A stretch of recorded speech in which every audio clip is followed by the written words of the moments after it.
तो देखता है कि उसकी माँ पूरी तरह से ठीक हो चुकी है। ये देखकर मोहन की खुशी का कोई ठिकाना नहीं रहता। देख बेटा, अब मैं पूरी तरह ठीक हो चुकी हूँ। मुझे ऐसा लगता है जैसे मैं जवान हो गई हूँ। हाँ हाँ माँ, आप पूरी तरीके से जवान हो चुकी हो। अब आपको कभी कोई बीमारी नहीं होगी। लेकिन मोहन बेटा, ऐसा कैसे हो सकता है और मैं अचानक ठीक कैसे हो गई? अरे माँ, ये सब कमाल तो उस जिन का है जो मुझे मिला है। क्या जिन? कैसा जिन? अरे माँ, जब मैं लकड़ियाँ लेने जंगल जा रहा था तो मेरे पेड़ से एक बोतल की ठोकर लग गई, तो मैंने उस बोतल को फालतू समझकर फेंक दिया। इस प्रकार मोहन सारी बात अपनी माँ को बता देता है। बेटा, ये जिन मायावी होते हैं, तुम उस जिन से बचकर रहना, नहीं तो हमें आगे जाकर बड़ी मुसीबत का सामना करना पड़ सकता है। अरे माँ, आप बेकार में ही इतनी चिंता कर रही हो। वो जिन बहुत अच्छा है। अच्छा, ये तो ठीक है। चलो अब तुम घर के लिए कुछ राशन ले आओ, क्योंकि घर में चावल का एक दाना तक नहीं है। हाँ माँ, मैं तो आज जंगल से लकड़ियाँ लाना भूल ही गया। खास ऐसा होता, मैं जिस चीज को हाथ लगाता वो चीज सोने की बन जाती तो कितना अच्छा होता।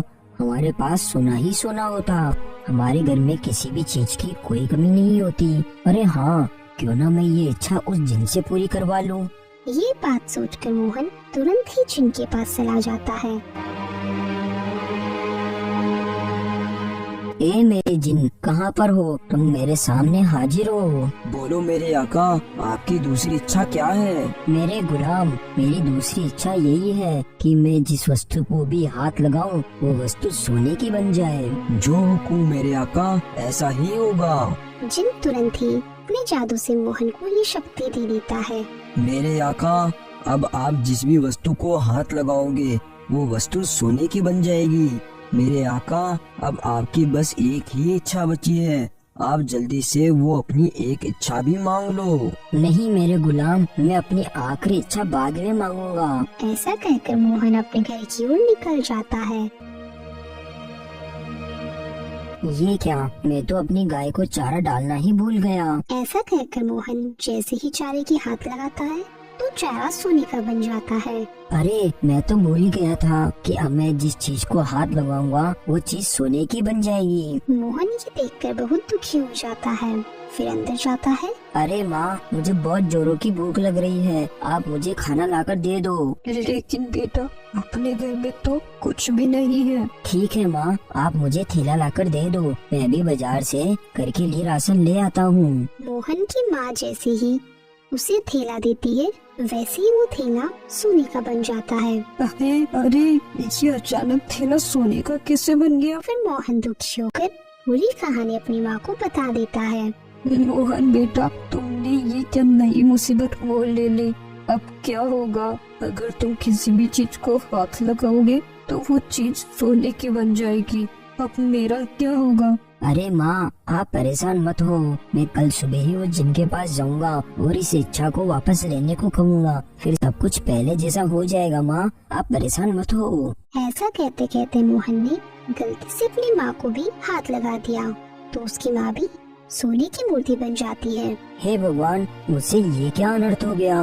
माँ, तुम्हें क्या हो गया? अब मैं क्या करूँगा माँ? मैं अभी ही उस जिन के पास जाता हूँ और उसे इस इच्छा को वापस लेने को कहता हूँ। फिर मोहन तुरंत जिन के पास पहुँचता है।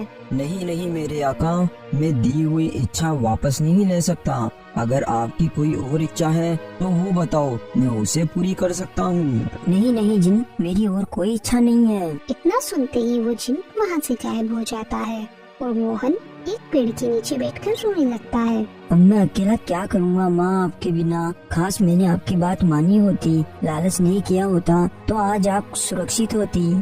तभी थोड़ी देर में वहाँ एक साधु बाबा आ जाते हैं। क्या हुआ बेटा, तुम क्यों रो रहे हो? क्या बताऊँ मैं बाबा, मैं एक दिन जंगल में लकड़ियाँ लेने जा रहा था तो मुझे एक बोतल मिली, तो मैंने उस बोतल को काम की ना समझकर फेंक दिया। तभी वहाँ एक जिन आ गया और वो मुझे अपना आका बोलने लगा और उसने कहा कि वो मेरी 3 इच्छा पूरी कर सकता है। इस तरह पूरी कहानी मोहन ने साधु बाबा को बता दी। अरे वो जिन दुष्ट जिन है, वो 3 इच्छाएं पूरी करता है लेकिन आखिर इच्छा मांगने वाला इंसान उसकी बोतल में हमेशा हमेशा के लिए कैद हो जाएगा और वो जिन हमेशा हमेशा के लिए आजाद हो जाएगा। हे भगवान, अब मैं क्या करूँगा? अगर मैं उस जिन से तीसरी इच्छा मांग लूंगा तो मैं उसी बोतल में कैद हो जाऊंगा। अब आप ही बताओ बाबा, मैं क्या करूं? क्या मेरी माँ कभी ठीक नहीं हो पाएगी? बेटा, तुम्हारी माँ को ठीक करने का केवल एक ही उपाय है। तो बाबा जल्दी से बताइए ना, मैं अपनी माँ को कैसे ठीक करूं? मोहन, उसके लिए तुम्हें काली पहाड़ी पर रहने वाले बूढ़े बाबा के पास जाना होगा। वही तुम्हें एक जड़ी बूटी देंगे।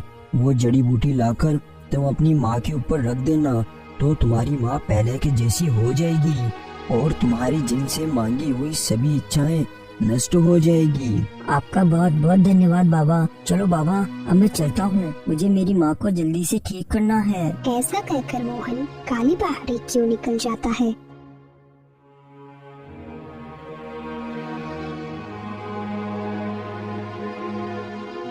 काली पहाड़ी वाले बूढ़े बाबा के पास पहुंचकर मोहन सारी बात उन्हें बता देता है। ठीक है बेटा, मैं तुम्हें वो जड़ी बूटी दे दूंगा, लेकिन तुम्हें खुद को ही अपनी बुद्धिमानी से उस जिन से पीछा छुड़वाना होगा। इसमें मैं तुम्हारी कोई सहायता नहीं कर सकता। फिर मोहन वो जड़ी बूटी लेकर वहाँ से अपने घर की ओर चला जाता है। घर पहुंचकर मोहन जड़ी बूटी माँ के ऊपर रख देता है। तभी उसकी माँ पहले जैसी हो जाती है। ये देखकर मोहन बहुत खुश हो जाता है। अरे मेरे आका, अभी आपकी आखिरी इच्छा पूरी करना बाकी है। बोलो मेरे आका, आखिरी इच्छा क्या है आपकी? नहीं नहीं जिन, अब मेरी और कोई इच्छा नहीं है, तुम यहाँ से चले जाओ। नहीं नहीं मेरे आका, आपको मुझसे अपनी आखिरी इच्छा तो पूरी करवानी ही होगी, नहीं तो मैं आपको मारकर खा जाऊंगा। हे भगवान, अब मैं क्या करूँ? मैं एक मुसीबत से निकल नहीं पाया और दूसरी मुसीबत आ गई। ठीक है जिन, मेरी यही इच्छा है कि तुम वापस अपनी बोतल में चले जाओ और जब तक मैं ना बोलूं जब तक बाहर मत आना। ये आपने क्या मांग लिया आका? इसके सिवा आप और कुछ मांग लो, मुझे उस बोतल में नहीं जाना। तुम मेरे गुलाम हो, तुम्हें मेरी बात माननी पड़ेगी। मोहन की ये बातें सुनकर जिन दुखी होकर वापस अपनी बोतल में लौट जाता है।